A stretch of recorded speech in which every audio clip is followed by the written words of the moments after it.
ప్రార్థన చేసుకుందామండి. మా మిక్కిలిగా ప్రేమించిన మా కన్న తండ్రి, దయగలిగిన ఆయన, ఆదరణలో ఇంతవరకునైనా పాటల ద్వారా మయవ పొందిన విధానానికి వందనములు. మా ఆత్మీయ జీవితానికి కావలసిన కొన్ని సంగతులు మేము ఆలోచిస్తుండగా, నేర్చుకుంటుండగా తోడుగా ఉండమని మీ కుమారుడు మా రక్షకుడైన యేసుక్రీస్తు నామములో ప్రార్థన అడుగుచున్నాం తండ్రి, ఆమేన్. కూడు వచ్చిన సంఘమంతటికి ప్రభుపేట శుభములు తెలియజేసుకుంటున్నాను. ఇంతవరకు పాటల ద్వారా దేవుని స్తుతించిన ప్రతి ఒక్కరికి ప్రభువు నామములో తెలియజేస్తున్నాను శుభములు. ఓకేనండి. మనం ఆలోచించిపోయే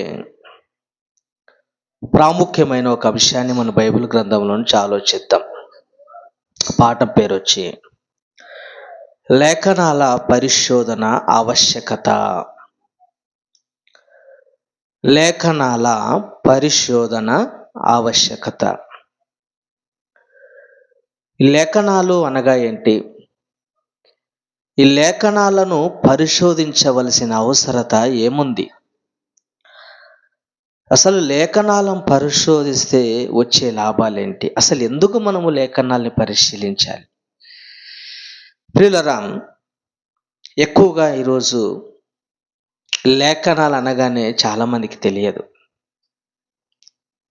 కారణం, బైబిల్ వారు పరిశీలించక, బైబిల్ చదవక, ఏదో నామకార్థ క్రైస్తవులుగా ఉదయం లేవగానే టిఫిన్ చేసి డ్యూటీకి సిద్ధపడి వెళ్తున్నప్పుడు క్యాలెండర్లో ఆ రోజు తేదీలో ఉన్న వాక్యాన్ని చదువుకొని వెళ్ళిపోయేవారు ఎంతోమంది కనపడతారు. అమ్మయ్య, నేను ఇక దేవుని వాక్యాన్ని చదివాను, ఇక ఈరోజు చదవాల్సిన అవసరము లేదు. కారణం, పరిశోధన అన్నది నేటి క్రైస్తవ్యంలో లేదు. నిజంగా అండి, గుంతకల్ ప్రాంతంలో చాలామందికి ఇప్పటికే అర్థమైపోయింది లేఖనాల పరిశోధన అంటే ఏంటి అన్నది. అంతకుముందు అయితే పరిశోధన ఏంటి, వీళ్ళు పరిశోధనని పెడతారు, ఎవరైనా సువార్త సభలను పెడతారు, ఆశీర్వాద కూడికలను పెడతారు, స్వస్థత సభలను పెడతారు, తైలాభిషేక పండుగలను పెడతారు, ఉజ్జీవ సభలను పెడతారు, అభిషేక మహోత్సవాలను పెడతారు. వీళ్ళేంటి పరిశోధనను పెడతారు అన్నది ఒక ప్రశ్నగా ఉండిపోయింది. కానీ రాను రాను మనం లేఖనాలను పరిశీలిస్తుంటే ఎన్నో విలువైన సంగతులు బైబిల్లో నుంచి వెలికి తీస్తుంటే ఆశ్చర్యపోతున్నారు సమాజం అంతా. ప్రియులారా, అసలు లేఖనం అంటే ఏంటి? లేఖనాలు అనగా 66 పుస్తకాలు. ఓసారి పేతురు రాసిన 2వ పత్రిక 1వ అధ్యాయము 20-21 వచనాలు. పేతురు రాసిన 2వ పత్రిక 1వ అధ్యాయము 20-21 వచనాలు చదువుకుందాం. చూడండి. ఒకడు తన ఊహను బట్టి చెప్పుట వలన లేఖనములలో ఏ ప్రవచనమును పుట్టదని మొదట గ్రహించుకొనవలెను. ఏలయనగా ప్రవచనములు ఎప్పుడును మనుషుని ఇచ్చును బట్టి కలగలేదు గాని మనుషులు పరిశుద్ధాత్మ వలన ప్రేరేపింపబడిన వారై దేవుని మూలముగా పలికిరి. ఏంటి? ఒకడు తన ఊహను బట్టి చెప్పుట వలన లేఖనములలో ఏ ప్రవచనము పుట్టదు. ఏంటి ఆ లేఖనాలు?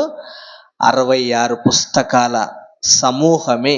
66 పుస్తకాల లేఖనాల పరమార్థం. లేఖనాలంటే 66 పుస్తకాలు రాయబడిన ప్రతి మాటలు దేవుడు మన కొరకు ఉద్దేశించి ఏ మాటలైతే దేవుడు రాయించాడో ఆ మాటలన్నీ లేఖనాల్లో రాయబడ్డాయండి. లేఖనాల్లో అంటే లేఖనాలు అంటే ఏవి? 66 పుస్తకాలు ఉన్న వాక్యమే లేఖనాల సారాంశం. అయితే ప్రియులారా, ఈరోజు పరిశోధన అన్నది యావత్ క్రైస్తవ్యానికి లేదు. అందులో ముందుగా సమాజాన్ని గురించి ఆలోచిస్తే ఈరోజు మనిషి ఎన్నిటినో పరిశీలిస్తున్నాడా? ఈరోజు పరిశోధ కేంద్రాలను మనకు కనపడతాయి. ఒక బోరు వేయాలనుకో, నువ్వు బోరు ఎక్కడ పడితే అక్కడ వేస్తే నీళ్లు రావు. ఏం చేయాలా? అప్డేట్ అయిపోయారు, టెక్నాలజీ పెరిగిపోయింది. ఎక్కడ నీళ్లు ఉన్నాయని చెప్పడానికి కొన్ని పరిశోధన కేంద్రాలు ఉన్నాయి, భూగర్భ పరిశోధన కేంద్రాలు. వాళ్ళ దగ్గరికి వెళితే ఎక్కడ నీళ్లు ఉన్నాయి, ఎక్కడ వేస్తే బోరు నీళ్లు పడతాయన్న సంగతి వాళ్ళు పరిశీలించారు. భూమిని ఎలా చెప్పగలరు? పలానా చోట నీళ్లు ఉన్నాయని వాళ్ళు ఎలా చెప్పగలిగారంటే దాన్ని పరిశీలించారు గనక. ఈరోజు భూగర్భ పరిశోధన శాస్త్రవేత్తలు మనకు కనపడతారు. అంతరిక్ష పరిశోధనలో అంతరిక్షంలో ఉన్న నక్షత్రాలను పరిశీలించే వాళ్ళు కనపడతారు, గ్రహాలను పరిశీలించే వాళ్ళు కనపడుతున్నారు, విశ్వాన్ని పరిశీలించే వాళ్ళు కనపడుతున్నారు, భూమిని పరిశీలించే వాళ్ళు కనపడుతున్నారు. అంటే ఎన్నిటినో ఈరోజు మనిషి పరిశీలించి అధిగమించట్లేదు, అధిగమిస్తున్నాడు అండి ప్రతిదీ. ఈరోజు జంతు శాస్త్ర పరిశోధకులు మనకు కనపడతారు, పక్షు శాస్త్ర పరిశోధకులు కనపడతారు, బాటనీ, జువాలజీ, కెమిస్ట్రీ, ఫిజిక్స్ అని ఎన్నో ప్రకృతిలో కనపడే ప్రతి వాటిని ఈరోజు మనిషి పరిశీలించి కనుగొని పరిశోధన పేరుట ఈరోజు మనిషి ఎన్నిటినో కనుగొంటున్నాడు. ఒక వస్తువు కనుగొనంటే దాని వెనకాల ఏముంది? పరిశోధన ఉంది. ఒక వస్తువు ఈరోజు మనం వాడుతున్నామంటే సెల్ ఫోన్ అయినా, కంప్యూటర్ అయినా, ల్యాప్టాప్ అయినా, ఏదైనా, మైక్ అయినా, ప్రతి వస్తువు ఈరోజు మనం అనుభవిస్తున్నామంటే ఒకరు ఎవరైనా శాస్త్రవేత్త దాన్ని పరిశీలించి కనుగొన్నాడు గనకనే ఈరోజు వాటిని మనము వాడగలుగుతున్నాము. అంటే మనిషికి అన్నిటిలో పరిశోధన ఉందా? ఉందండి. కానీ వాక్యం దగ్గరికి వచ్చేసరికి పరిశోధన మనిషికి లేదు. వివాహం అనుకో, పరిశోధన ఉంది.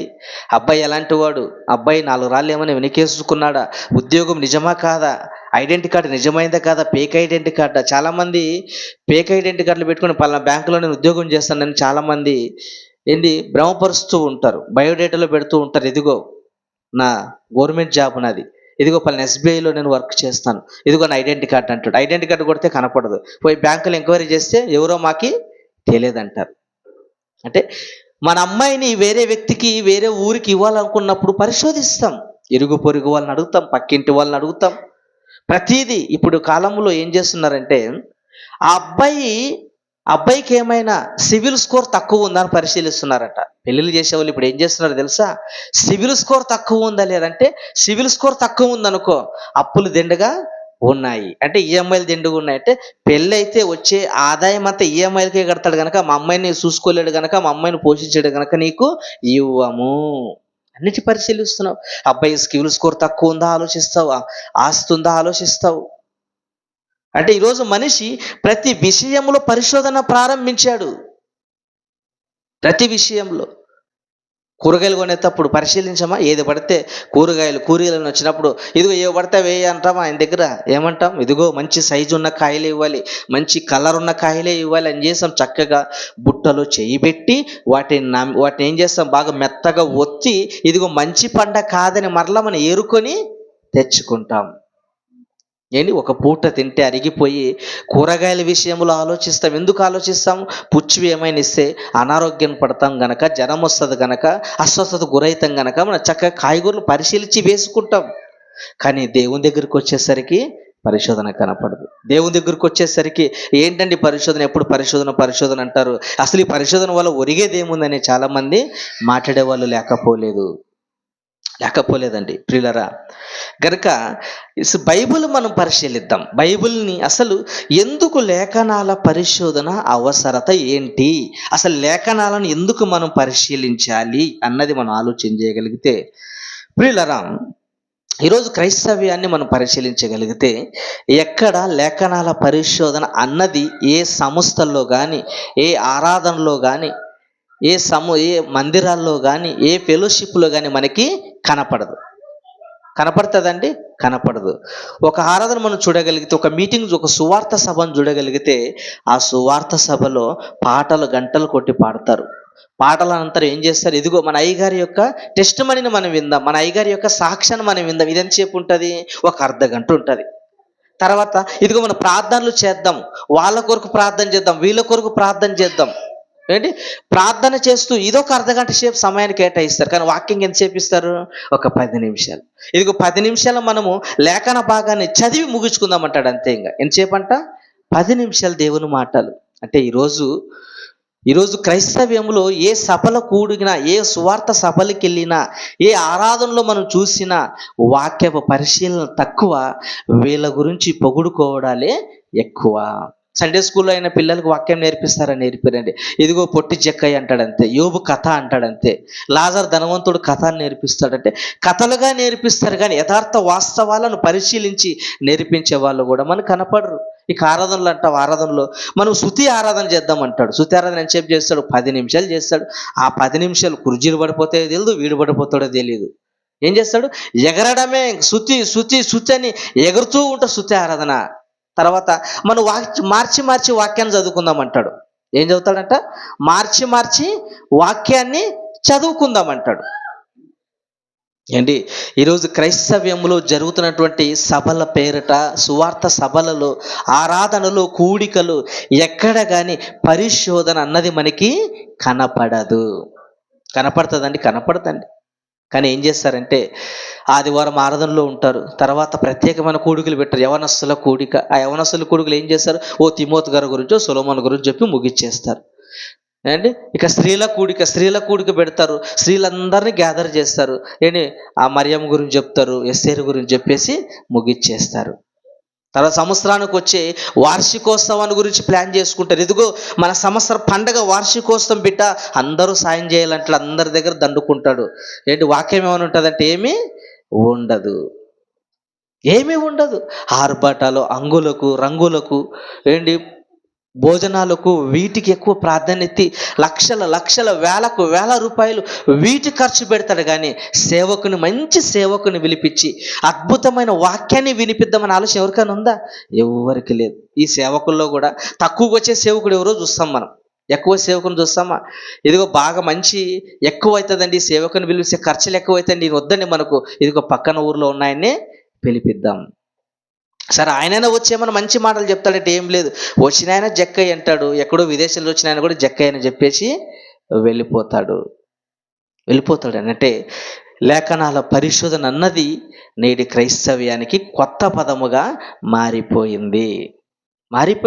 ఇప్పుడు బైబిల్లోకి వెళ్ళి మనం ఆలోచన చేయగలిగితే ప్రియులరా, ఒకసారి అపోస్తుల కార్యములు ప్రారంభపు సంఘాన్ని మనం పరిశీలించగలిగితే, ఇంతకు ఈ లేఖనాల పరిశోధన అన్నది మనం ప్రతి నెల చేస్తున్నాం కదా, సిబిటి క్రైస్ట్ చర్చ్ ద్వారా లేఖనాల పరిశోధన అన్నది ప్రతి నెల తప్పకుండా, క్రమము తప్పకుండా ఒక మంచి దైవజన్ను పిలిపించి ఎన్నో విలువైన పాఠాలు ఏర్పాటు చేసి అందులోని మనం బైబిల్ పరిశీలించి చక్కటి సారాన్ని మనము చెప్తున్నాం కదా. ఇంతకీ లేఖనాల పరిశోధన అన్నది ఏమైనా వాక్యానుసారంగా ఉందా లేదా, లేక మనం ఏదైనా దీన్ని సమాజాన్ని మోసం చేయడానికి, సమాజాన్ని పాడు చేయడానికి మనమేమని ఏర్పరచుకున్న పదాలా ఇవి అని ఆలోచించగలిగితే, ప్రారంభపు క్రైస్తవ్యానికి మనం వెళితే అపోస్తుల కార్యములు 17వ అధ్యాయం 11వ వచనం చదవండి.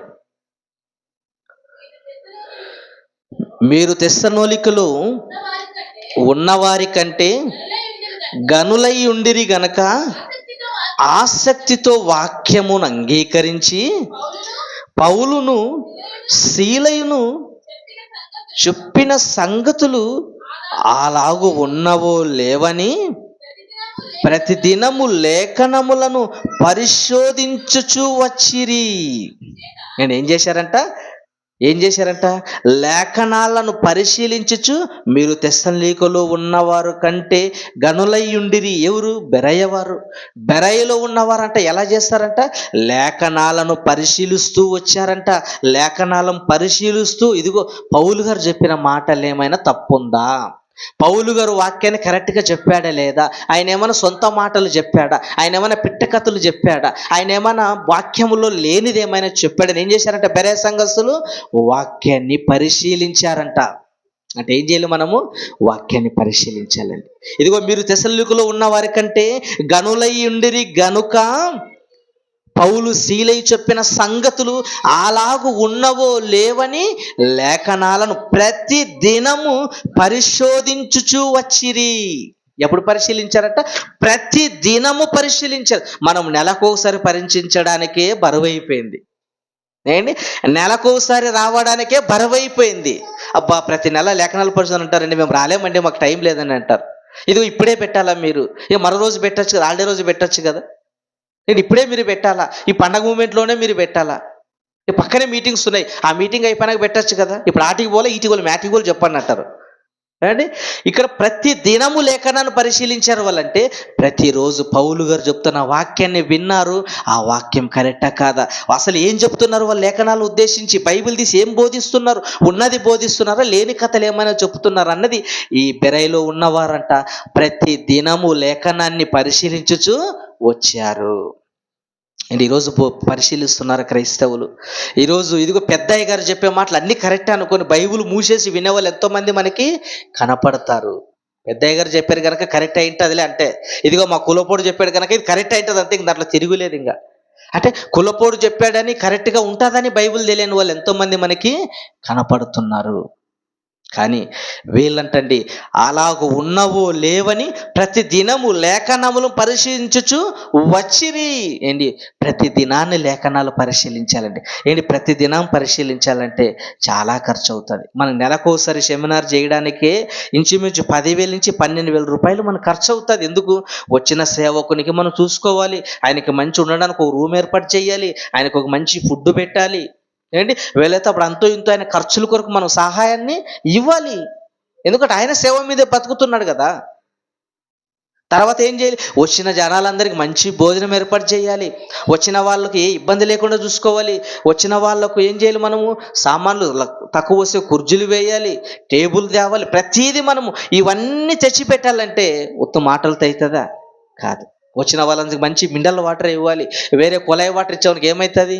ఏంటి జలుబు వస్తుంది, జ్వరాలు వస్తాయి, జ్వరము కొందరు పడవ నీళ్ళంటే. అది అన్ని క్వాలిటీగా మనం చేయగలిగితేనే ఇది నెలకు అయ్యేసరికి మనకు 10 నుంచి 12,000 రూపాయలు మనకి పడుతుందంటే, నెలకు చేస్తేనే మనకి ఇంత పడుతుంది. రోజు చేసామంటే ఎంత అవుతుంది? మన వల్ల అవుతుందా? అందుకే మనం నెలకు ఒకసారి లేఖనాల పరిశోధన సదస్సును మనము ప్రారంభించాం. ఎన్నో విలువైన సంగతులు మనము లేఖనాలను పరిశీలించి సమాజాన్ని మేలుకొల్పడానికి, సమాజాన్ని ప్రభువులు పరిపూర్ణులుగా చేయడానికి మనము ప్రయాసపడుతున్నాం.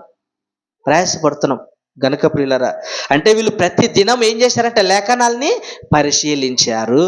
అంటే లేఖనాల పరిశోధన అనేది వాక్యానుసారమా కాదా? వాక్యానుసారమే. అంటే లేఖనాలను పరిశీలించడం అన్నది బైబిల్లో ఉన్నదే మనం చేస్తున్నాం. బైబిల్లో లేనిది సిబిటి క్రైస్ట్ చర్చ్ ఎప్పటికీ చెయ్యదు. బైబిల్లో లేనివి క్రమము తప్పి నడుచుకునే వారం కాదు మనం, క్రమముగా నడుచుకునే వారం మనం. గర్వపడాలి ఈ విషయంలో మనం. ఎందుకో తెలుసా? బైబిల్ ఏమి చెబుతుందో దాన్ని మనం చేయగలుగుతున్నాం. కారణం బైబిల్ మనం నేర్చుకుంటున్నాము గనక. నేర్చుకుంటాం కనుకంటే మొదటి శతాబ్దంలో వారు ఏం చేశారంట? బైబిల్ని పరిశీలించారు, లేఖనాలను పరిశోధించుచూ వచ్చిరి. ఇంకొక మాట చూద్దాం. కీర్తనల గ్రంథం. క్రీస్తుకు పూర్వము పాత నిబంధన కాలంలో భక్తులు ఎవరైనా లేఖనాలను పరిశీలించారా, బైబిల్ వారు పరిశీలించారా మనం చూడగలిగితే, కీర్తనల గ్రంథం 1వ అధ్యాయం 1వ వచనం, దుష్టుల ఆలోచన చొప్పున నడవక, పాపుల మార్గమున నిలవక, అపహాసకులు కూర్చుండు చోటు కూర్చుండక, యెహోవా ధర్మశాస్త్రమందు ఆనందించుచు దివారాత్రములు దాన్ని ధ్యానించుచు ఉండెను. ఎవరంట? దావీదు గారు దేవుని వాక్యాన్ని ఎలా పరిశీలించారంట? దివారాత్రములు దాన్ని ఆనందించుచు పరిశోధించుచు వచ్చెను. అంటే దావీదు గారు కూడా ఆయనకి ఇవ్వబడినటువంటి గ్రంథం ఏదైతే ఉందో పాత నిబంధన కాలంలో భక్తులకి దేవుడు ఏ మాటలైతే అనుగ్రహించాడో ఆ మాటల్ని దావీదు గారు ఏం చేశాడంట? దివారాత్రములు దాన్ని ధ్యానించుచు వచ్చాడు. అంటే దావీదు గారు వాక్యాన్ని, లేఖనాలను పరిశీలించాడా? పరిశీలించాడు. దావీదు గారు అంటే సామాన్య వ్యక్తి కాదండి, ఒక రాజుగా ఉన్న దావీదు గారే సమయాన్ని దేవుని కొరకు కేటాయించుకొని లేఖనాల్ని పరిశీలిస్తూ వచ్చాడంటే, ఈరోజు మనం ఎందుకు లేఖనాలు పరిశీలించకపోతున్నాము? నాకు ఉద్యోగం అయిందన్న, టైం అయిపోయింది, నేను వెళ్ళాలి డ్యూటీకి. ఇదిగో నేను డ్యూటీకి వెళ్ళాలని లేఖనాల దగ్గర, బైబిల్ పరిశోధన దగ్గరికి, సెమినార్కి రాకుండా తప్పించుకున్న వాళ్ళు ఎంతోమంది మనకి కనపడుతున్నారు. అలాగే నాకు ఫ్యామిలీ ఉందన్న, నా భార్య నేను పోషించుకోవాలి, నేను పనులకు వెళ్ళిపోతానన్నా. కుటుంబాన్ని పోషించుకో, తప్పులేదు. ఉద్యోగం చేసుకో, తప్పులేదు. నీ పనులన్నీ చేసుకో. వాటన్నిటికంటే ముఖ్యంగా కొద్ది సమయాన్న దేవుని కొరకు మనము కేటాయించలేదు. దావీదు గారు ఆయన సామాన్యమైన వ్యక్తి, ఎంతో బిజీ పర్సన్ అండి ఆయన. ఏంటి, ఒక రాజు ప్రజల్ని పరిపాలించాలి, రాజ్యంలో అవసరాలను తీర్చాలి, ఆయన కుటుంబాన్ని, ఆయన సింహాసనం, రాజ్య సైనికులందరూ చూసుకోవాలి, ప్రజల ఆలపాల చూడాలి, ఆకలితో ఉన్న వాళ్ళు తీర్చాలి, ఇన్ని చేస్తూ శత్రువులతో యుద్ధం చేయాలి. ఇన్ని చేస్తూ ఏం చేశాడంటే ఆయన దివారాత్రములు వాక్యాన్ని పరిశీలించి, ఉదయకాలం అంతా ఆయన పనిలో ఉండేవాడు, రాత్రి సమయం వచ్చేసరికి లేఖనాలను పరిశీలిస్తూ వచ్చాడట. ఎలా పరిశీలించాడు? ఆనందముతో దివారాత్రములు ధ్యానించాడు. బైబిల్ని ఆనందంగా చదవాలండి. లేఖనాల పరిశోధన అనగానే అందరికంటే సమయానికి ముందే రావాలి, కుర్చీలో కూర్చొని వాళ్ళు ఏం మాటలు బోధిస్తారు మనకి, మన ఆత్మీయ జీవితానికి విలువైన సంగతులు నాకు వాళ్ళ దైవజను నోటి నుంచి ఏమొస్తాయని క్యాచ్ చేయడానికి సిద్ధంగా ఉండాలండి. లేఖనాల పరిశోధన సదస్సు అంటే ఆషామాష కాదండి. మనం పెట్టే సెమినార్లు ఎన్నో విలువైన మాటలు, మేధావులకు తెలియని మాటలు, క్రైస్తవులు మేము పెద్దలము, మేము పీఠాధిపతులం అనుకుంటున్నారే, వాళ్ళకు తెలియని సంగతులు మనం ఇక్కడ నేర్పిస్తున్నామండి. కానీ దావీదు గారు కూడా ఏం చేశారంట? దివారాత్రములు బైబిల్ని ధ్యానించాడు. అంటే లేఖనాలను పరిశీలించాడా లేదా? పరిశీలించాడండి. అంటే మనం కూడా ఏం చేయాలా? లేఖనాలను పరిశీలించే పనిని మనము పెట్టుకోవాలి. ఇంకొక మాట చూద్దాం. ఇంకొక మాట యెషయా గ్రంథం 34:16. యెషయా గ్రంథం 34:16. త్వరగా.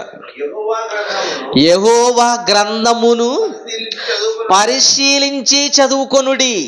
ఏం చేయాలంట మనము? యెహోవా గ్రంథమును పరిశీలించి చదువుకొనుడి. చదవడం ఎవరైనా చదువుతారు, కానీ ఎలా చదవాలి? దాన్ని పరిశీలించి చదవాలి. పరిశీలన అవసరమా? చాలా అవసరం అండి. వాక్యాన్ని, లేఖనాలను మనం పరిశీలించి చదవాలి. చదివితే అర్థం కాదు. ఏం చేయాలి? దాన్ని మనం పరిశీలిస్తేనే మనకి వాక్యం యొక్క భావం అనేది మనకి అర్థమవుతుంది. ఒక న్యూస్ పేపర్ ఉందనుకో, ఆ న్యూస్ పేపర్ మనం ఏం చేస్తాం? చక్కగా ఉదయం తీసుకొని అలా పైన తిప్పి చదివి పక్కకి పారేస్తాం. కానీ బైబిల్ అంటే అలాంటిది కాదు. బైబిల్ పైన చదివి పారేసే పుస్తకం అంతకంటే కాదు. మరి ఎలా అర్థమవుతుంది బైబిల్? నీకు పరిశీలిస్తే బైబిల్ అర్థమవుతుంది. ఎందుకంటే దేవుని ఉద్దేశాలు, దేవుడు ఏ మాటలైతే రాయించాడో మన కొరకు, దేవుడు ఏ మాటలు మన ఆత్మకు రక్షించడానికి శక్తి కలిగిన వాక్యం ఏమైతే రాయాలనుకున్నాడో వాటన్నిటినీ 66 పుస్తకాల్లో పొందుపరిచి మనకి ఇచ్చాడు. మనం ఏం చేయాలి? దాన్ని చక్కగా, ఇదిగో దేవుడు నాకు రాయించిన గ్రంథం ఇది, దేవుడు నా కొరకు నన్ను ప్రేమించి నేను పడిపోయినప్పుడు ఎలా నిలబడాలి, శ్రమలో నేను ఎలా తట్టుకోవాలి, నేను పరలోకం వెళ్ళాలంటే ఏం చేయాలి, ఇవన్నీ బైబిల్లో రాయించాడు కనుక వీటిని ఆనందంగా పరిశీలించి చదువుకోవాలి. అండ్ ఒక లవ్ లెటర్ ఇచ్చాడు అనుకో, ఒక అమ్మాయి ఎవరికైనా అబ్బాయికి, ఎలా చదువుతాడు వాడు? నిర్లక్ష్యంగా ఇలా పెట్టుకుని లవ్ లెటరా, ఇట్లా చూద్దాం దాని కథ ఏమంటాడా, ఓకే ఐ లవ్ యూ, ఒక పక్క భార్య అంటాడా? ఏం చేస్తాడు? లవ్ లెటర్ తీసుకుని, అబ్బా నాకు లవ్ లెటర్ వచ్చిందా, ఇది నాకు వచ్చిందని చెప్పి అప్పుడు ఏ పని చేసినా పనిని వదిలేసి ఏకాంతరంగా పారిపోయి ఎక్కడికి వెళ్ళిపోతాడు? రూమ్లోనికి వెళ్ళిపోయి తలుపు వేసుకొని కూర్చొని అలా చదువుతుంటాడు. అంతే. ఇది ఒక్కొక్క అక్షరాన్ని పరిశీలించి భూతద్దం పెట్టి చదువుతాడు. ఇలా అర్థం ఏదైనా అక్షరం మిస్ అయితేనేమో అని అలా పెట్టి చదువుతాడు. అబ్బా ఆనందంతో గంతులు వేస్తాడు. ఇదిగో నేను ప్రేమించిన అమ్మాయి నా లవ్ని యాక్సెప్ట్ చేసిందని. ఒక లవ్ లెటర్ని ఇంత ప్రేమగా, ఇంత శ్రద్ధగా పరిశీలించి చదువుతున్నావే. మరి 66 పుస్తకాలు దేవుడు రాయించిన ఈ మాటలను పరిశీలించి చదవాలని ఆలోచన మనకి లేదా? ఉండాలి. ఒకవేళ నువ్వు పరిశీలించి చదివే నీకు ఆలోచన నీకు లేనప్పుడు పరిశీలించి నేర్పించే కేంద్రాలు మన దగ్గర ఉన్నాయి. పరిశీలించి సదస్సులు మనము నిర్వహిస్తున్నాం. ఈ సదస్సులకు వచ్చైనా నువ్వు వాక్యాన్ని నేర్చుకొని వెళ్ళాలండి. గనక యెహోవా గ్రంథమును పరిశీలించి చదువుకొనుడి. ఎలా చదవాలండి? పరిశీలనతో చదవాలండి. పరిశీలనతో చదవాలి. ఇంకో మాట చూడండి, యెషయా గ్రంథం 28:13. యెషయా గ్రంథం 28:13. ఆజ్ఞ వెంబడి ఆజ్ఞ, సూత్రం వెంబడి సూత్రము, సూత్రం వెంబడి సూత్రము, కొంత ఇచ్చట కొంత అచట యెహోవా వాక్యము నీకు వచ్చును. యెహోవా వాక్యం ఎలా వస్తుందంట? దేవుని వాక్యం ఎలా వస్తుందంట? కొంచెం ఇచ్చట కొంచెం అచ్చట, కొంచెం ఇచ్చట కొంచెం అచ్చట. యెహోవా వాక్యము నీకు వచ్చును.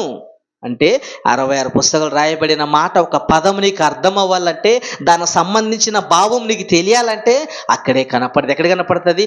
మరో పుస్తకములో కనపడుతుంది. యెషయా గ్రంథంలో ఉన్న వివరణ నీకు తెలియాలంటే కొత్త నిబంధనకి రావాలి.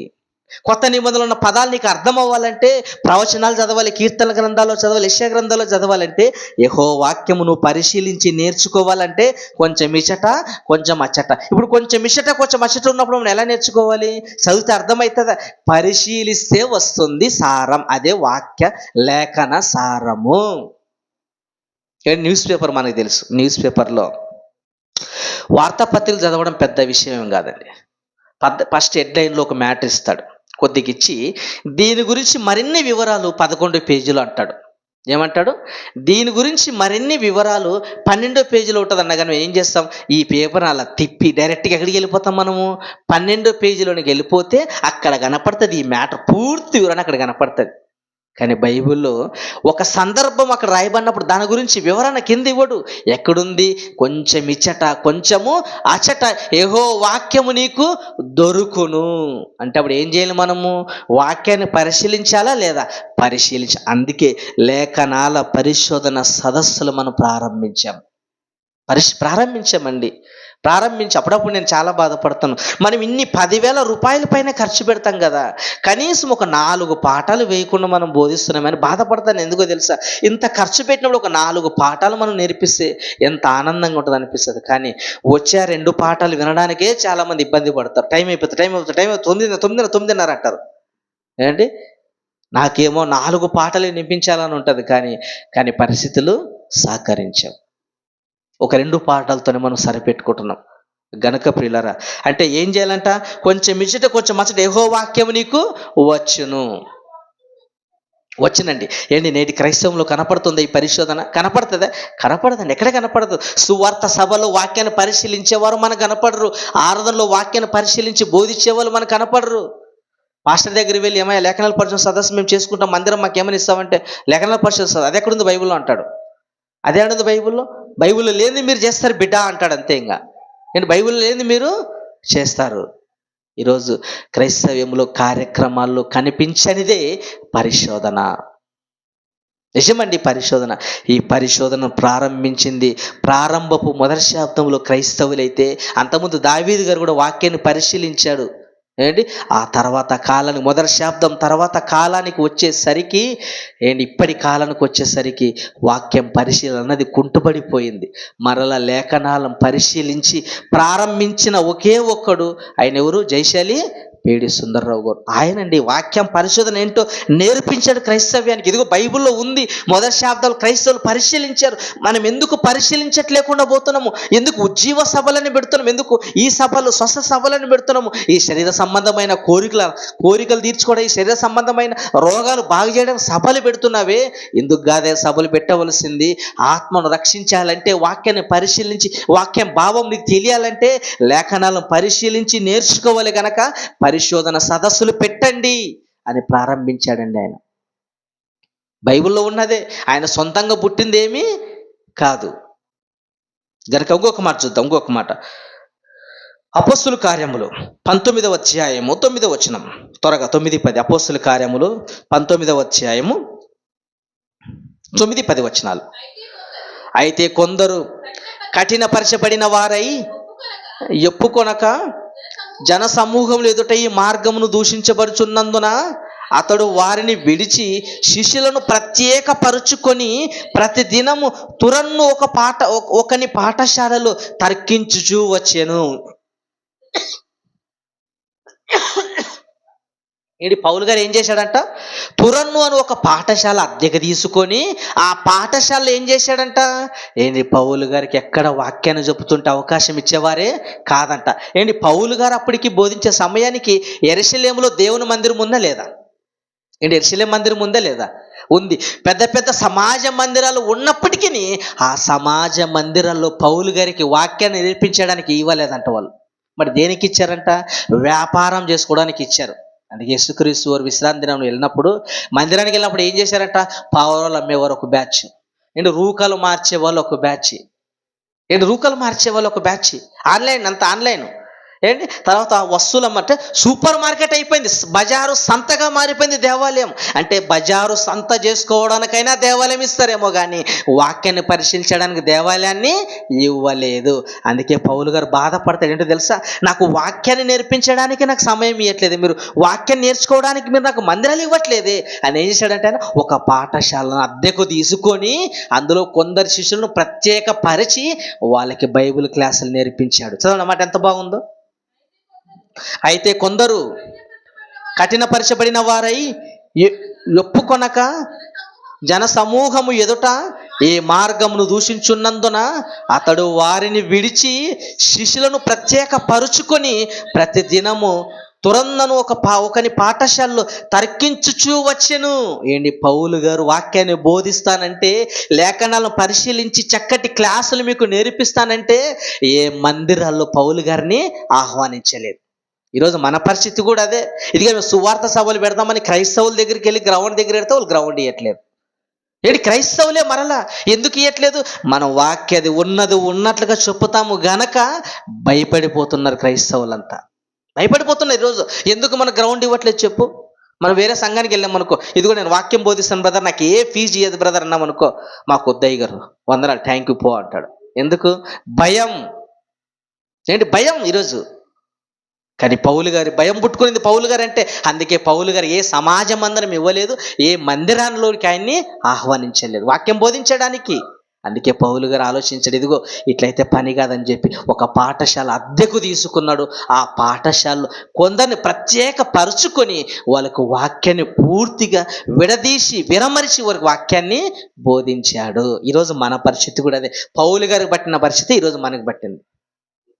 ఏంటి, పౌలు గారు పట్టిన పరిస్థితి రోజు మనకు పట్టింది. కింద మాట చదవండి. 2 ఏండ్ల వరకు ఈలాగున జరిగెను గనుక యూదులేమి గ్రీకు దేశస్థులేమి ఆసియాలో కాపురాని వారందరూ ప్రభు వాక్యమును వినిరి. ఏం చేశారంట? 2 సంవత్సరాలు నడిపించాడంటే. ఏంటి, అద్దెకు తీసుకొని అద్దెకు బాడి గడుతూ జన సమూహాలందరికీ వాక్యాన్ని నేర్పించి బైబిల్ తరగతులు పెట్టి వాళ్ళని ఎలా చేశాడంట? వాక్యాన్ని వినిపించాడంటే వాక్యాన్ని. ఈరోజు మనం కూడా ఆదివారం ఆరాధన దేవుని స్తుతిస్తాం, మంచి వాక్యాన్ని నేర్చుకుంటాం. అలాగే మధ్యలో బైబిల్ తరగతులు కూడా మనము ఎందుకు ఏర్పాటు చేస్తాం? ఇదిగో పౌలు గారు ఏర్పాటు చేశాడు కనుక వాక్యాన్ని నేర్పించాలంటే స్పెషల్ క్లాసులు ఉండాలి కనుక వాక్యం కొరకు మనం క్లాసులు తరగతులు పెట్టుకోవాలి. అందుకే మరలా నెలకోసారి ప్రత్యేకమైన తరగతులు, లేఖనాల పరిశోధన సదస్సులు ఏం చేస్తాం? మంచి దైవజనులు పిలిపించి వాక్యాన్ని నేర్పిస్తాం. మధ్యలో బైబిల్ తరగతి అంటే మనమే చెప్తాం, ప్రిన్సిపల్ చెప్తాడు, వైస్ ప్రిన్సిపల్ చెప్తాడు, లెక్చరర్ అయితే లెక్చర్ చెప్తారు. కానీ నెలకోసారి మనకి పండగ వాతావరణం ఉంటుంది కనుక అనేక మంది వస్తారు కనుక మంచి భోజనం పెట్టి మంచి కలగా ఉంటుంది కనుక మంచి దైవజనులు పిలిపించి అద్భుతమైన వాక్యాన్ని మనము పరిశీలించి నేర్పిస్తామండి. అందుకే పౌలు గారు వాక్యాన్ని ఎలా నేర్పించాడంటే చూడండి, కొలసి పత్రిక మొదటి అధ్యాయం 28వ వచనం. కొలసి పత్రిక ముగించుకుందాం. కొలసి పత్రిక మొదటి అధ్యాయం 28వ వచనం. ప్రతి మనుషుని క్రీస్తునందు సంపూర్ణునిగా చేసి, అంటే పౌలు గారు ఏం చేశాడంట? ప్రతి మనిషిని క్రీస్తునందు సంపూర్ణునిగా చేసి అంటే ప్రతి మనిషిని పరిపూర్ణగా చేయాలి. ఎలా చేయాలి? క్రీస్తునందు చేయాలి. క్రీస్తునందు ఎలా చేయాలి? పరిపూర్ణునిగా చేయాలంటే ఆదివారం ఆరాధనకు వచ్చిపోతే పరిపూర్ణులు గారు. ఏంటి, నెలకోసారి వచ్చిపోతే పరిపూర్ణులు గారు. లేఖనాల పరిశోధన సదస్సులకు అటెండ్ అవ్వాలి, వాక్యపు తరగతులకు బైబిల్ క్లాసులకు అటెండ్ అయితే అక్కడ బోధించే పాఠాలకు నీ ఆత్మకు ఏమైతే తెలుసా? పరిపూర్ణుడిగా నీవు మార్చబడతావు. అందుకే పౌలు గారంట సంఘాన్ని ఎలా చేశాడంట? ప్రతి మనుషుని క్రీస్తునందు పరిపూర్ణునిగా చేసి ఆయన ఎదుట నిలవబెట్టవాలని. ఎవరు ఎదుట నిలవబెట్టాలి? క్రీస్తు ఎదుట నిలవబెట్టాలి. ఏంటి, ఈరోజు నిలబెడుతున్నారా సంఘాలు? ఈరోజు సంఘాలకు మనం ప్రశ్నిస్తున్నాం. ఏంటో తెలుసా? మీ సంఘములకు వచ్చే సంఘస్థులను పరిపూర్ణులుగా చేసి క్రీస్తునందు నిలబెట్టగలుగుతున్నారా? 30 ఏళ్ళైనా అదే కుర్చీలో కూర్చుంటాడు. ఎక్కడ కూర్చుంటాడు? 30 సంవత్సరాలు వచ్చిన అదే కుర్చీలో కూర్చుంటాడు. 50 ఏళ్ళు వచ్చిన అదే ఫ్యాన్ కింద కూర్చుంటాడు. ప్రార్థన ఇచ్చామనుకో సిగ్గుపడిపోతాడు. ఎన్నేళ్ళకి ప్రార్థన ఇస్తే సిగ్గుపడతాడు? 50 ఏళ్ళు వచ్చినా సిగ్గుపడతాడు ప్రార్థన చేయడానికి. పాట పాడడానికి ఆలోచిస్తాడు, తడబడుతుంటాడు. ఏమి కారణం? నేర్చుకోలేదు. నేర్చుకోవడం అంటే నేర్పించడానికి గురువు గారికి లేదు గనక. ఆయనకు నేర్పిస్తే ఆయన పైన కూర్చొని నా పరిస్థితి ఏమంటాడు? ఏంటి ఆయనకు నేర్పించి ఆయన ముందు దొబ్బితే నా పరిస్థితి ఏంటి? నా కుర్చీకే ఇస్త్రీ పెడతారా బాబు అని చెప్పి వాళ్ళని అలా గొర్రెలను చేసి అలాగే ఫ్యాన్ కింద కూర్చోబెడుతున్నారు నేటి సేవకులు. పౌలు గారు చూడండి, ప్రతి మనుషుని సంపూర్ణునిగా చేసి ఆయన ఎదుట నిలవబెట్టవలెనని క్రీస్తు ఎదుట మనం ప్రతి సంఘస్థుని ప్రతి విశ్వాసని పరిపూర్ణునిగా చేసి క్రీస్తుకు ఎదుట మనం నిలవబెట్టాలి. ఎప్పుడు నిలవబెట్టాలి? రెండవ రాకడ ఒకటి రాబోతుంది. యేసుక్రీస్తు అప్పుడు రాబోతున్నాడు గనక ఆయన ఎదుట మనం సంఘాన్ని పరిపూర్ణులుగా చేసి క్రీస్తు ఎదుట నిలవబెట్టాలి. నిలబెడుతున్నాం ఈరోజు మనము సంఘాన్ని, నిలబెడుతున్నాం ఈరోజు సంఘాన్ని మనం నిలబెడుతున్నాం. ఈరోజు ఎందరో వాక్యాన్ని నేర్చుకుంటున్నారు, మంచి పొజిషన్కి వెళ్ళిపోతున్నారు. కారణం ఎంతోమంది దైవజనులుగా ఈరోజు తీర్చిదిద్దబడుతున్నారంటే కారణం మనలో ఎలాంటి అసూయ లేదు, ఎలాంటి కలహాలు లేవు, ఎలాంటి దురాలోచన మనకు అంతకంటే లేదు. అందరూ ఎదగాలి, అందరూ వాక్యం నేర్చుకోవాలి, అందరూ దేవుళ్ళు పరిపూర్ణులుగా ఉండడానికే ఈరోజు మనం ఈ కళాశాలను ప్రారంభించాం. ఈరోజు మన కళాశాల ఏంటో తెలుసా? ప్రతి మనిషిని పరిపూర్ణులుగా తీర్చిదిద్దడానికే ఈరోజు సిబిటి క్రైస్ట్ చర్చ్ కళాశాల ఒకటి ఉంది. నేను వివాహానికి మన పెళ్లి చూపులకి వెళ్ళామనుకో ఏం చేస్తారు? పెళ్లి చూపులకి వెళ్ళినప్పుడు ముందుగా పలానా రోజు వస్తామని చెప్తారు. చెప్పగానే ఏం చేస్తారు? పెళ్లి కూతురు వాళ్ళు ఇదిగో పెళ్లి కొడుకు వాళ్ళు చూడడానికి పెళ్లి కొడుకు తరపున వాళ్ళని వస్తారంట. ఆ సమయానికల్లా పెళ్లి కూతురుని ఏం చేస్తారు? ముస్తాబు చేస్తారు.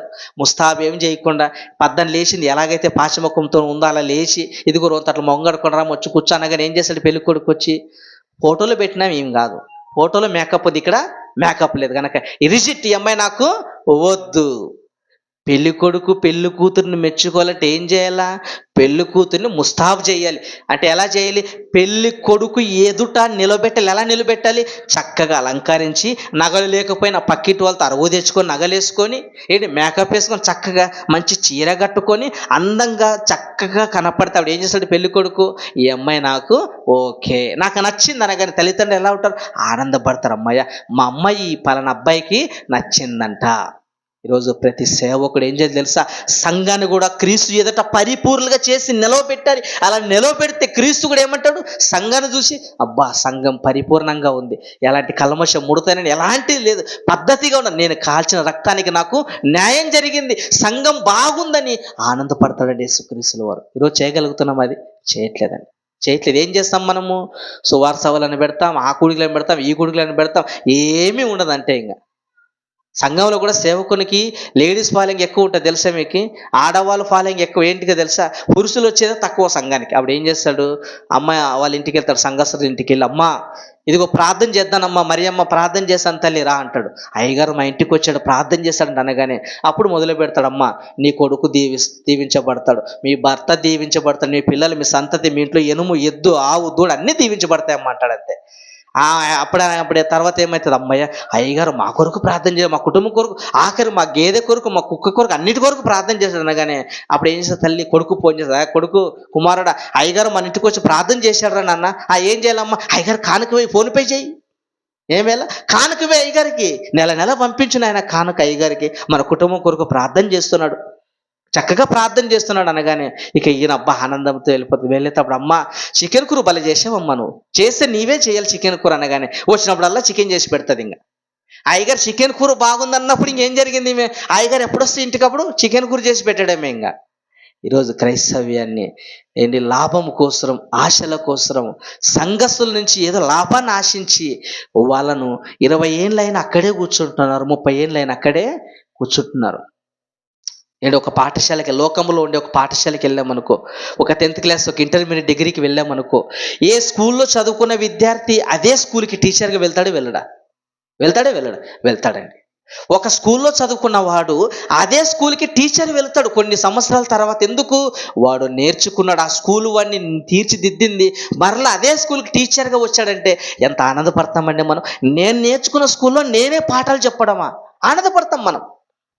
కానీ ఈరోజు ఏ సంఘానికైతే నువ్వు బాప్తిసం ద్వారా చేర్చబడుతున్నావో ఆ సంఘములో నువ్వు ఏ రోజైనా ఒక సేవకుడిగా తయారవుతున్నారండి ఈరోజు? అవ్వట్లేదు.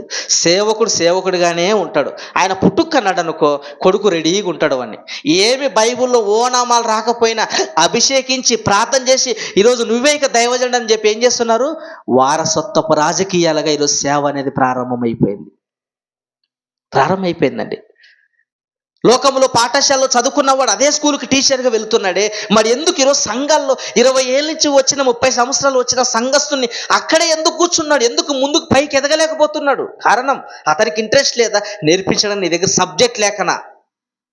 ఆలోచించండి. అంటే కారణం, ఒక వ్యక్తిని మనం పరిపూర్ణంగా చేయాలంటే మనకి ఏముండాలంట? లేఖనాలను పరిశీలించాలి, వాక్యం పరిశీలించాలి. చూడమాట ముగించుకుందాం త్వరగా. ప్రతి మనుషుని క్రీస్తునందు సంపూర్ణిగా చేసి ఆయన దొట్ట నిలవబెట్టవలెనని సమస్త విధములైన జ్ఞానముతో మేము ప్రతి మనిషిని బుద్ధి చెప్పుచు ప్రతి మనుషునికి బోధించుచు ఆయనను ప్రకటించుచున్నాము. నేను ఇలా బోధించాలండి. ప్రతి వ్యక్తిని పరిపూర్ణంగా చేయాలంటే 66 పుస్తకాల మీద నీకు పట్టుండాలి. అలా పట్టున్నప్పుడు ప్రతి ఒక్కరిని కూర్చోబెట్టి, ఇదిగో బైబిల్ తరగతికి రా, ఇదిగో లేఖనాల పరిచయ సదస్సుకు రా, మంచి విలువైన మాటలు నేర్చుకో అని చెప్పాలండి. ఈరోజు అవి లేవు. మరి ఏమున్నాయి? కొబ్బరి నూనె కొరకు ప్రార్థన చేద్దాం అంటాడంటే కొబ్బరి నూనెలో చాలా అయిపోతుంది. ఏదో కొబ్బరి నూనెలు అన్నీ కొనుక్కొని పోండి, మీ ఇంటికి రాయండి, మీ బండికి రాయండి, మీ పొలాల్లో చల్లండి. ఇవే నేర్పించేది. మందిరంలో ఇసుక తీసుకోమండమ్మా, మీ పొలాల్లో చల్లుకోండమ్మా అంటాడు. అంతే, ఇసుక చల్లుకోవాలా ఏంటి? పరీక్షలు అనుకో, పెన్నుల కొరకు ప్రార్థన చేస్తాడు. ఇది పెన్నుకు ప్రార్థన చేయబడిన పెన్ను అంటాడు. అంతే. ఇంకా ఈరోజు బిజినెస్గా మారిపోయింది. ఖర్చీపులు అమ్మేవాడు ఒకడైతే, పెన్నులు అమ్మేవాడు మరొకడైతే, ఆయిల్ అమ్మేవాడు మరొకడైతే, ఇవన్నీ వ్యాపారంగా మార్చుకొని బైబిల్లో లేనివి చేస్తున్నారు. బైబిల్లో ఉన్నది పక్కన పెట్టాడు. అందుకే యేసుక్రీస్తు వారు ఈ బోధకులను ఉద్దేశించి ఏమన్నాడు చూడండి ఒకసారి మాట. మత్తయి సువార్త 23:14-15. మత్తయి సువార్త 23:14. అయ్యో వేషధారులైన శాస్త్రులారా, పరిసయ్యులారా, మీరు మనుషుల ఎదుట పరలోక రాజ్యమును మూయుదురు, మీరు అందులో ప్రవేశింపరు, ప్రవేశించు వాణ్ణి కూడా ప్రవేశనింపరు. ఇదండి వీళ్ళ స్వభావం. అంటే ఏంటి? వేషధారులైన శాస్త్రులారా. ఈరోజు వేషము కోసం వేషం మార్చి వచ్చాడు. ఈరోజు బైబిల్ పట్టుకున్న ప్రతి ఒక్కడు వేషం మార్చాడండి. ఈరోజు బైబిల్ పట్టుకుంటే గౌరవం వస్తుంది అనేవాడు ఒకడు, బైబిల్ పట్టుకుంటే ఆదాయం వస్తాడనేవాడు ఒకడు, బైబిల్ పట్టుకుంటే ఇన్కమ్ ట్యాక్స్ కట్టే పర్లేదు, కోట్ల రూపాయలు సంపాదించుకునేవాడు ఒకడు. ఈరోజు వేషధారులుగా మారిపోయారు. మీరు ప్రవేశింపరు, ప్రవేశింపేవాడిని కూడా మీరు ప్రవేశింపరు. వీళ్ళు ప్రవేశింపరు, ప్రవేశింపే వాళ్ళు కూడా ప్రవేశింపనీయరు. ఏంటి? ప్రవేశింపరని. ఎందుకు ప్రవేశింపరు తెలుసా? వాళ్ళకి బైబిల్ పైన 66 పుస్తకాల పైన పట్టు లేదు గనక, బైబిల్లో ఉన్న ప్రకారంగా క్రమముగా వాళ్ళు బ్రతకట్లేదు గనక వీళ్ళు వెళ్ళరు, వెళ్ళే వాళ్ళని వెళ్ళలేరు. మనం వెళ్ళమనుకు ఏ సంఘమైనా, ఇదిగో ఈరోజు మనం బైబిల్ క్లాస్ పెడదామన్నా, మంచి వాక్యం నింపిద్దామన్నాం అనుకో, మేము చేయట్లేదా, మేము జరగట్లేదా, మీరే నేను చెప్పేది మాకు తెలుదా అంటాడు. అంటే వెళ్ళేవారు వెళ్ళనివారు, వీళ్ళు కూడా వెళ్ళని పరిస్థితి, దౌర్భాగ్యపు స్థితి ఈరోజు క్రైస్తవంలో ఉందండి. ఈరోజు క్రైస్తవంలో ఇంకొక మాట చూడండి. లూకా సువార్త 11:52. లూకా సువార్త 11:52. చదవన్నారు. లూకా సువార్త. అయ్యో ధర్మశాస్త్రోపదేశకులారా, సేవకులారా, పాస్టర్లా, ఇవాంజలిస్ట్లా, ఎవరైనా కానీ మీరు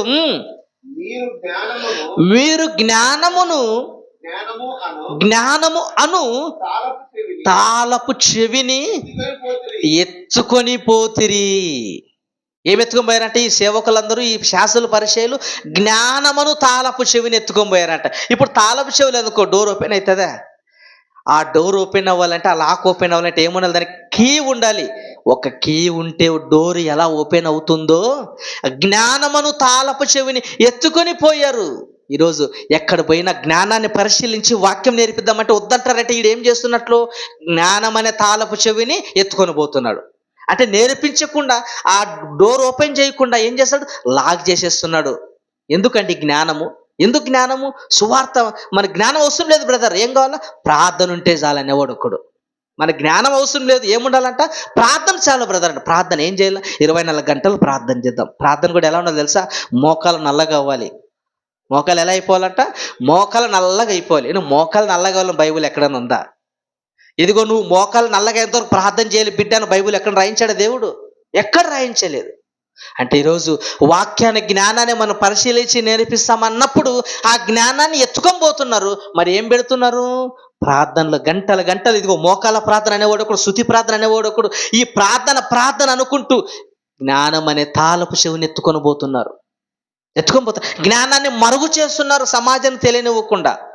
ఈరోజు అందుకే ఆ జ్ఞానం అనే తాళపు చెవిని మనము ఈరోజు వాక్యాన్ని పరిశీలించి ఈ జ్ఞానం అనే తాళపు చెవిని ప్రతి మనిషికి మనం నేర్పిస్తున్నాం. ఈ తాళపు చెవి మన దగ్గర ఉందనికే పరలోకానికి వెళ్ళిపోతామండి మనం. జ్ఞానం ఉంటే, నేర్చుకుంటే, పరిపూర్ణంగా మార్చబడితే, క్రీస్తులో పరిపూర్ణంగా అయితే పరలోకము నీకు వస్తుంది. పరలోకం వస్తుందండి. కనుక ఈ జ్ఞానాన్ని చెప్పరు ఎక్కడ. పిట్ట కథలు చెప్తాడు. ఆ పిట్ట కథలు, ఆ కథలు ఆయన గురించి, ఆయన భార్య గురించి, వాళ్ళ సంఘం గురించి, ఇవేవి వాళ్ళ మేనమామ గురించి ఈ కథలు చెప్తాడే కానీ వాక్యాన్ని ఎక్కడ బోధించట్లేదండి. ఓకేనా? లేఖనాల పరిశోధన ఆవశ్యకత, అవసరత ఏంటంటే లేఖనాలు మనకి అవసరం. మన ఆత్మీయ జీవితానికి కావాల్సిన విలువైన సంగతులు, మన పరలోకానికి వెళ్ళాలంటే ఖచ్చితంగా వాక్యం అనేది మనకి అవసరం. వాక్యాన్ని నేర్చుకోవాలంటే పరిశీలన అనేది ఖచ్చితంగా అవసరం. చివరికి మాట చూసుకుని ముగించుకుని యోహాను సువార్త. అసలు లేఖనాలు పరిశీలిస్తే కలిగే లాభం ఏంటో చూడగలిగితే యోహాను సువార్త 5:39 యేసుక్రీస్తు చెప్పిన ఒక అద్భుతమైన మాటను మనం చూసుకొని ముగించుకుందాం. లేఖనముల యందు మీకు నిత్య జీవము కలదని తలంచుచు వాటిని పరిశోధించుచున్నారు. అవే నన్ను గూర్చి సాక్ష్యం ఇచ్చుచున్నాయి. అంటే పరలోకం వెళ్ళాలంటే ఖచ్చితంగా ఏం చేయాలి? లేఖనాలను పరిశీలించాలి. లేఖనాల పరిశోధన సదస్సులు మనం ఎందుకు పెడుతున్నాం? డబ్బులు ఎక్కువై పెట్టట్లేదు, ఏదో పొద్దుపోక పెట్టట్లేదు. ప్రతి మనిషి పరిపూర్ణంగా అవ్వాలి, ప్రతి మనిషి పరలోకానికి వెళ్ళాలనే తపనతో, ఎన్ని కష్టం వచ్చినా, నష్టం వచ్చినా, అప్పులైనా, ఏవైనా కూడా ఇచ్చినా ఇవ్వకపోయినా ఈరోజు మనం ఎందుకు చేయగలుగుతున్నామో తెలుసా? ప్రతి మనిషిని పరిపూర్ణంగా చేసి పరలోకానికి పంపించడానికి. అంటే లేఖనములో ఏముందంట? నిత్య జీవం ఉంది. ఆ నిత్య జీవాన్ని పొందుకోవాలంటే